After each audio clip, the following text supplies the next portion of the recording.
If you like our podcast, we think you'll love our Next Economy MBA.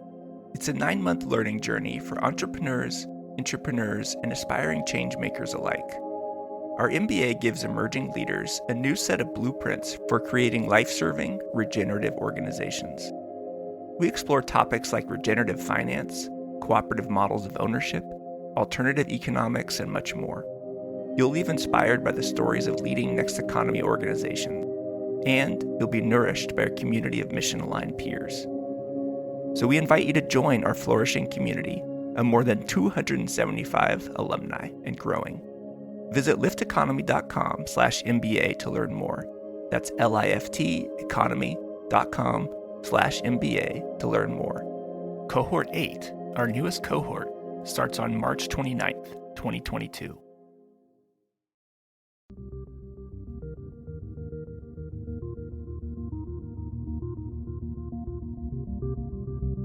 Welcome to Next Economy Now.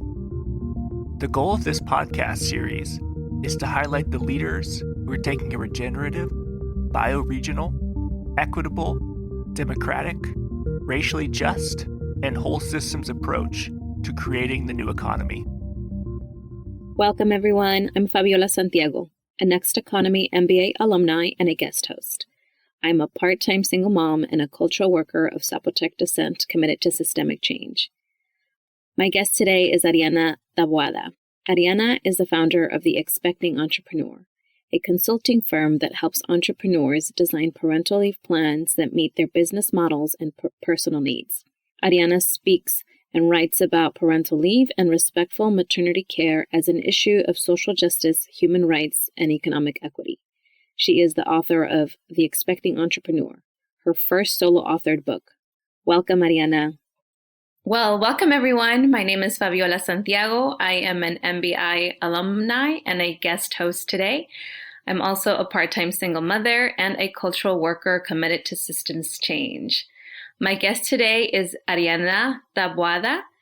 Arianna is the founder of The Expecting Entrepreneur, a consulting firm that helps entrepreneurs design parental leave plans that meet their business models and personal needs. Arianna speaks and writes about parental leave and respectful maternity care as an issue of social justice, human rights, and economic equity. She is the author of The Expecting Entrepreneur, her first solo-authored book. Welcome, Arianna. I'm so excited for our conversation and uplifting your work. Thank you for being here with me. It's going to be really fun to have this conversation. Yeah. So before we dive into our conversation, I want to share with our listeners a little bit of our story and how we got here. I'll start by introducing Arianna, and then Arianna can fill in some of the gaps. So we met around 2008, 2009 at UCLA. We were both undergrads and aspiring public health professionals, and we participated in a program to prepare us for the public health field. And a few years ago, we reconnected in the movement to expand paid family and medical leave. Arianna, can you tell us a little bit about your background and how you first got into this work and any gaps that you want to fill up? Sure. So it's funny because before we hit record, we were both trying to recall exactly what year. And we're like, it's over a decade ago, long time. But a lot of what we talked about in that health pathways to health professionals program was still, I think, are things that guide our work. And so after UCLA, I became a public health social worker. And so after UCLA, I became a public health social worker and worked primarily in safety net settings. So I was working in community health centers, federally qualified health centers, mostly with folks who were uninsured or underinsured, and worked primarily around that emerging family stage. So perinatal health, early childhood, and working with families to not just think about the physical health resources that were needed, but also things like housing and food security and mental health. And so if you've worked in kind of the community health or safety net settings field, you might recall that a big thing at the time was on integrated care, so co-locating services. And so I was working with folks who tended to be experiencing parental leave and really experienced the kind of glaring gap in paid leave policy and in really any valuable infrastructure around a new family. And so when I went into private practice, I wanted to stay curious about that theme, that particular life transition. And I started noticing that I actually was working primarily with self-employed folks, business owners, entrepreneurs, freelancers, and this theme of the challenge of kind of figuring out work and finances and health postpartum just kept on coming up. And so eventually I honed in around 2015 on specifically working with people during pregnancy to prepare for parental leave. And that is still the work I do today and the topic of the book that just came out. Sweet. Thank you for all that. Yeah. Well, as a mother myself, it's interesting how paid family leave is not something that came up for me until I became pregnant. And even then, I think I was doing independent contracts and I just defaulted to not even looking for resources and seeing what I qualified for. And it's also because of the state of paid family and medical leave in the United States. So I'm wondering if you can share a little bit about what does paid family and medical leave look like in the U.S.? Sure. And feel free to jump in with your own knowledge. I know you have deep expertise in this area. But the U.S. is the only industrialized country that does not have a national paid leave program. And that's in spite of pretty strong public support across the political spectrum and across families of all types and businesses of all types in support of paid family leave.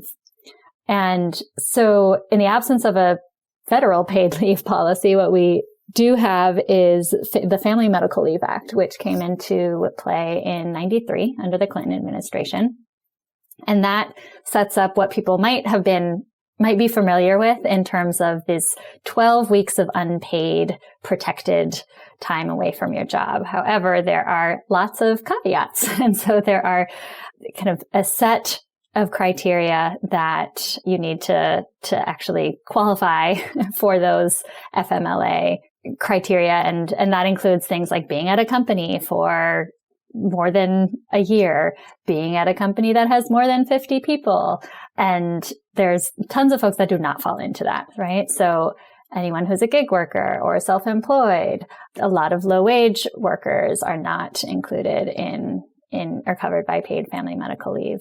Some states have tried to fill the gap. So there's 9 states, California, Connecticut, Colorado, Massachusetts, New Hampshire, New Jersey, Oregon, Rhode Island, and Washington state, as well as DC, that have state level programs or policies.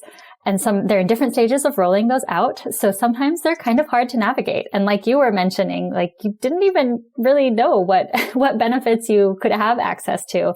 And that is the case for a lot of people.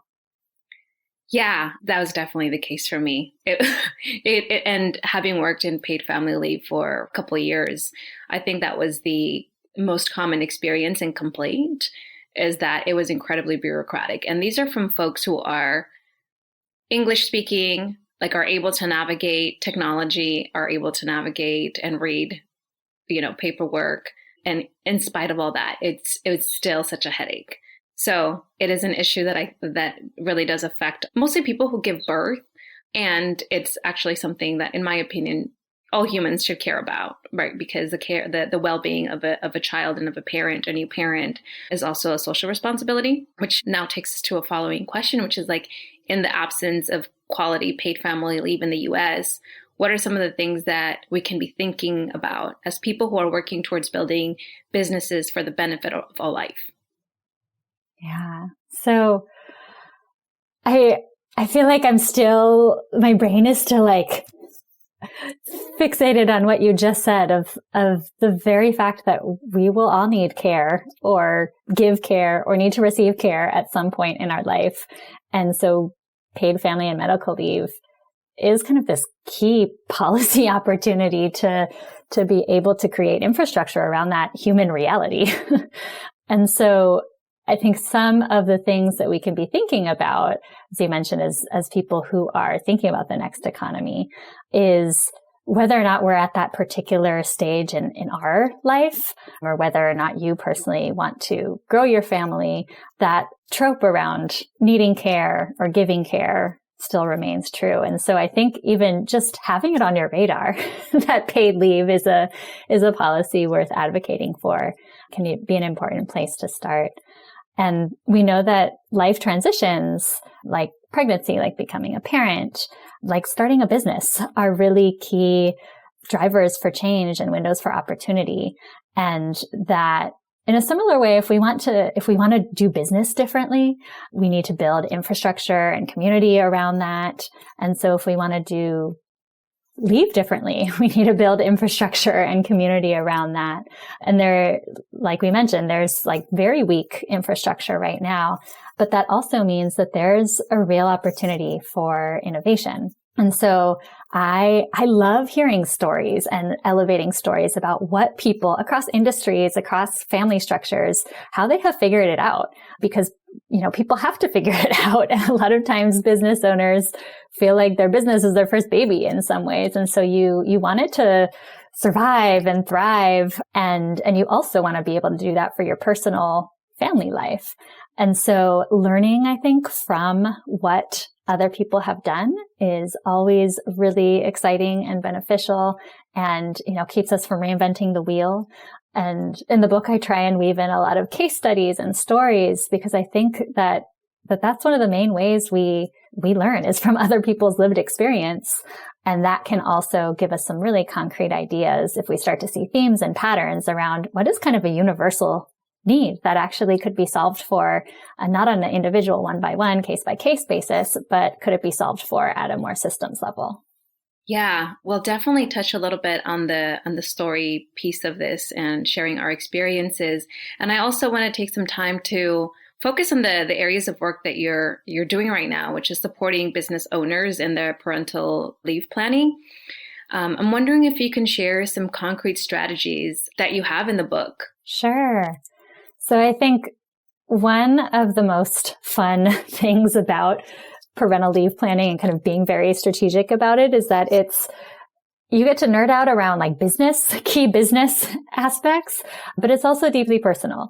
And so I think at the highest level, that is really what I try and focus on and offer up in terms of strategies that there are strategies that are really concretely about what your business needs to survive. And there are also strategies that are about what you personally need and what your hopes, wishes, and dreams are for this chapter of your life, and that there's an opportunity to integrate the two. So I think I can touch on 3 specific strategies here just briefly. And the first is business operations. So I often see pregnancy being kind of a forcing function of getting people to really get their operations house in order, if you will. So going through standard operating procedures, documenting or updating documents that maybe are always at the bottom of the to-do list, having people besides you learn how to do some of the key operational aspects of your business so that you can begin to hand off and delegate and have that support from whether it's people on your team or contractors or building out the infrastructure to be able to bring people on. The second thing is about financial planning. Most business owners are to put it plainly, you're figuring out how to fund your own leave, right? And so if you happen to live in one of those 9 states or DC, I think a starting point is often figuring out, do I qualify for any of these state level benefits? Can I access these benefits? And that's usually a project. It involves paperwork. It involves spending a lot of time on these state level websites, which are not very user friendly, but I think it is a worthwhile investment if you can actually have some financial cushion from it. On the other side, there's the reality that for most people in the country that don't have state level programs, you are quite literally looking at your personal finances, looking at your business finances, really figuring out where the wiggle room is and where you may need to shift expenses in the business or shift expenses in your personal life. And also think about what opportunities there are in the time leading up to your leave that you can bring in the cash flow to provide yourself with the time off that you deserve. And lastly, I'll land it at building support systems. And this is really at both the kind of community level, the personal relationships, and also at the professional level, and thinking about what people in your network can help you personally or can help you on the business front. And people want to help. And so sometimes it's really figuring out what are the ways that people could help that would actually feel most supportive for me, and being able to articulate those and make specific asks. Yeah. Thank you for those 3 tips to think about and consider. I'm actually more curious about the building the support system, because it feels like part of the reason why we don't have quality paid family leave is because of the values that we have in the US and the culture that the US culture, which, is very individualistic. And when it comes to experiencing major life transitions like pregnancy and like birthing, it can be a very isolating experience, which can be mentally and emotionally challenging. And so I'm also wondering if you can share why mental health, such as like grief, depression, are parts that we need to reshape our relationship with, and how that fits into the building support systems. You can share about your personal experiences or pull some of the experiences that you share in the book. I know it has a healthy amount of case studies and stories, which really keeps the reader entertained and is a way for us to not feel so alone in our own experiences. Yeah. I mean, you can't see us if you're listening, but I'm nodding my head to everything you're saying, Fabi, because it is such a juxtaposition of the kind of narrative of the US being family and values oriented.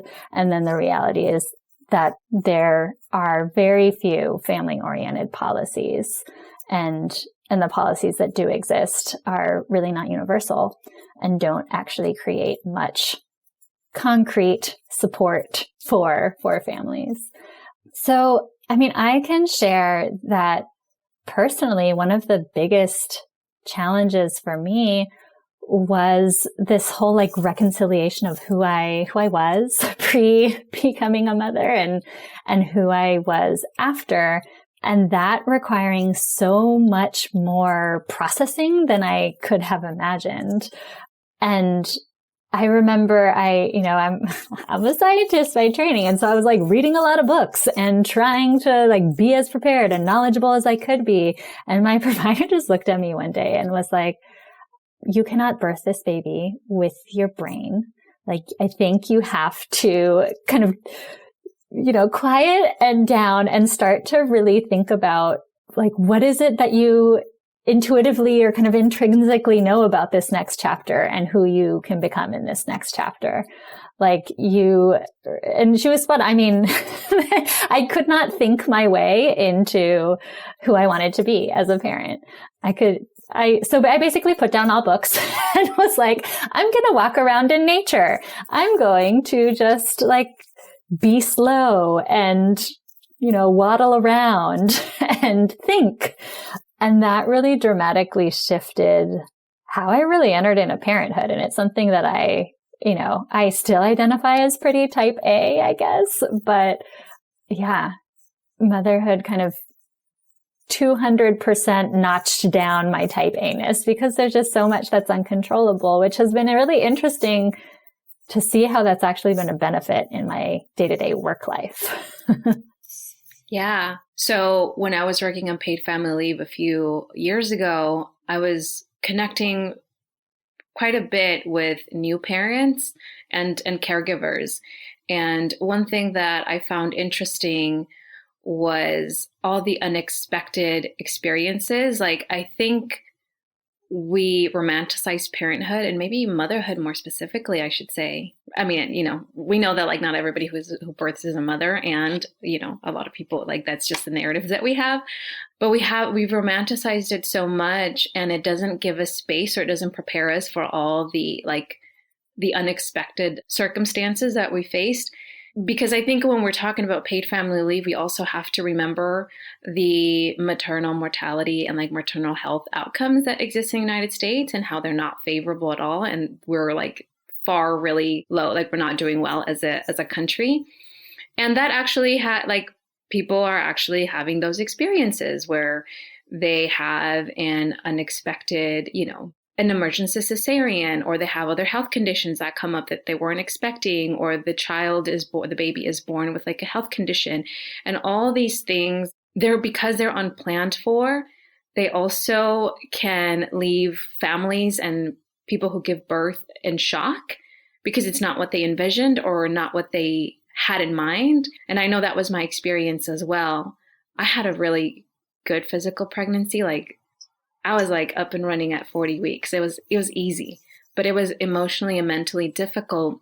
And to find resources or to build a support system around that was really incredibly difficult. And I've also been thinking a little bit more about how like we don't talk about the transition of motherhood and that identity piece that you shared at the beginning, right? Where it is a huge shift, and maybe we talk about it, but we don't talk about the details of like what it means and how it exists within like mental health in general. Is there maybe a story that you'd like to uplift from the book or from your personal experience that touches on a little bit of that? And, you know, outside of the strategies that you've mentioned for supporting business owners, like what are some of the other ways that we can show up for each other? Yeah. So yes to everything you said. I think while you were running around at 40 weeks, I was just like lying on my cold tiled bathroom floor trying to like stay awake or something. So there's experiences across the spectrum for sure. And I think when it comes to mental health, there is a huge stigma just in talking about mental health.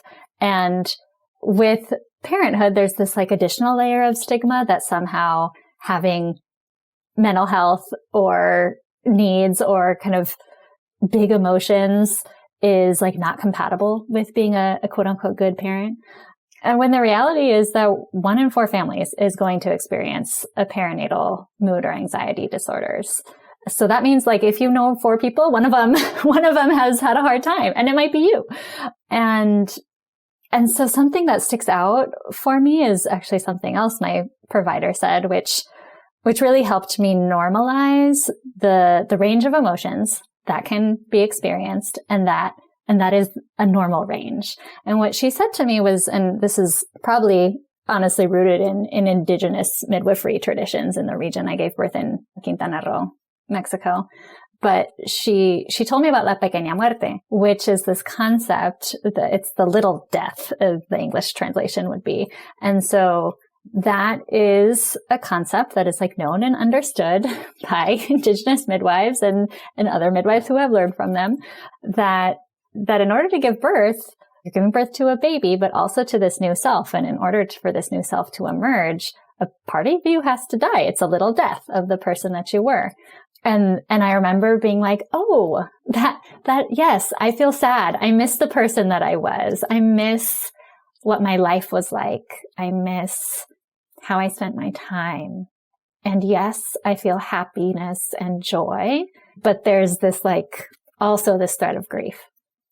And it's constant, and not wanting to share that with others or not being sure how to talk about it is, I think, really challenging.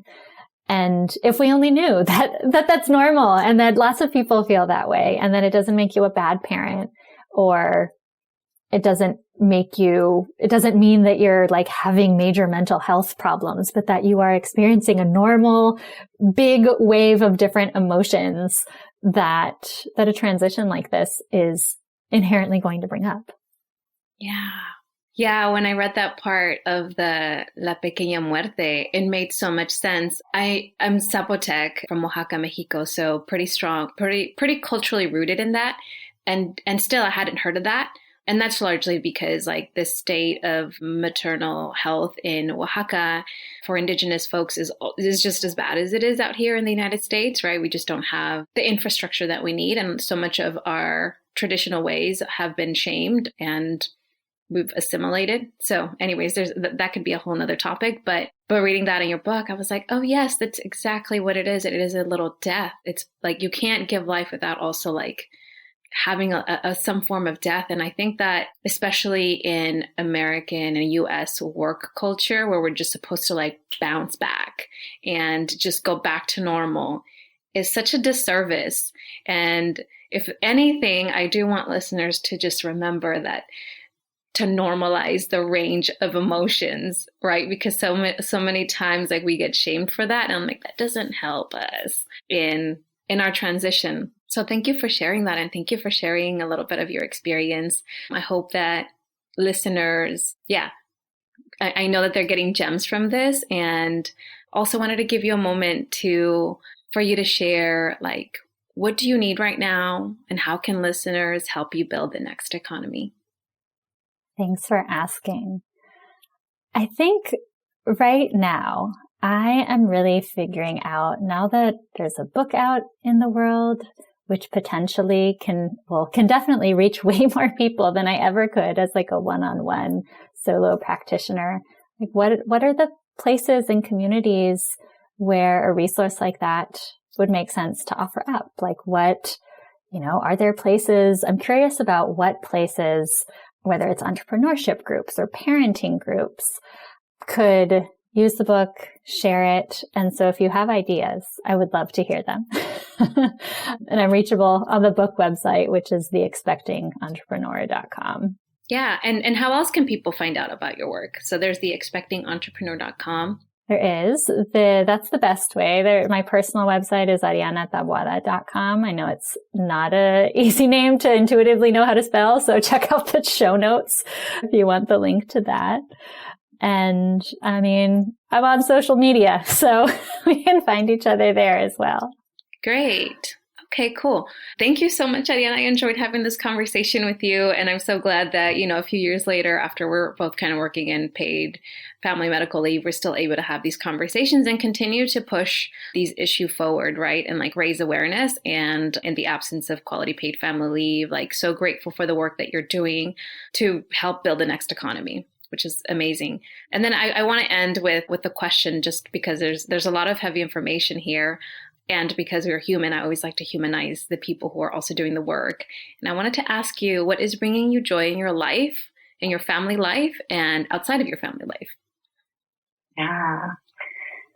So in my family life, I have a kindergartner who is learning how to read. And that is really joyful because it's just fun to all of a sudden realize and see in real time someone like learning how to understand things on a whole new different level. And, he'll read like things on the TV and labels on cans. And it's just hilarious to turn around and be like, see someone working really intently, looking at a can of beans really intently, trying to sound out the words. And outside family life, for work, I've been spending a lot of time thinking about shifting how we think about impact. And that has been a fabulous kind of exploration and curiosity that I've really been leaning into. I mean, we're both trained in public health, which has some particular ways that you are taught to think about change and transformation and impact and how you measure it. And I just know for the next chapter of my work, I don't want to do that. I don't want to keep on doing those same things, and that there are other ways and other possibilities in terms of being able to talk about the way that transformation and change happens. So I'm really excited about that. Yes, that's beautiful. I love that. Yes, redefining impact. +1 on that one. What about you? What's bringing you joy? For family life, Camilo, my little one, also 4.5, loves to dance. And I think if I didn't do such social justice work and like just, broadly speaking, I'm like, I wish I had resources as a child. Oh, my family had resources as a child to put me like in all these dance classes. So I'm having such a blast just like putting on music with and dancing with my little one and like trying to choreograph stuff. We are awful, but it's so much fun. So that's the joyful family life part. And then outside of that, I'm also finally, to kind of go back a little bit to like the transition, I'm starting to feel like, as Camilo, my little one, is growing, as a little bit of independence. And so I'm feeling really curious about like, wow, what does, and as a part-time single parent, having some time, like a few nights a week to myself, like, ooh, what can I do with this? So I'm feeling really curious about how to balance out the parent life, mother life, and like solo, like single mom, young person. I think I'm young. You're young. So yeah, I just interesting, like, what can I get into? Like, what's fun? What's adventurous? Like hanging out with friends, by myself, solo dinners and dates and all, all this stuff. I'm finding a lot of joy in that, and it's feeling good. Yeah. Thank you for asking. Cool. Well, Arianna, it's been such a pleasure again. Thank you. And thank you to our listeners. We hope that y'all find this really informative and helpful for your businesses and also for your lives personally. Okay. We'll catch y'all next time. Thanks. Next Economy Now is a production of Lift Economy. To listen to all of our episodes, go to lifteconomy.com/podcast. That's LIFT economy.com/podcast. You can also sign up for our monthly newsletter at lifteconomy.com/newsletter. Please also rate and review our podcast on iTunes, Spotify, Stitcher, or wherever you get your podcasts. Thanks for listening.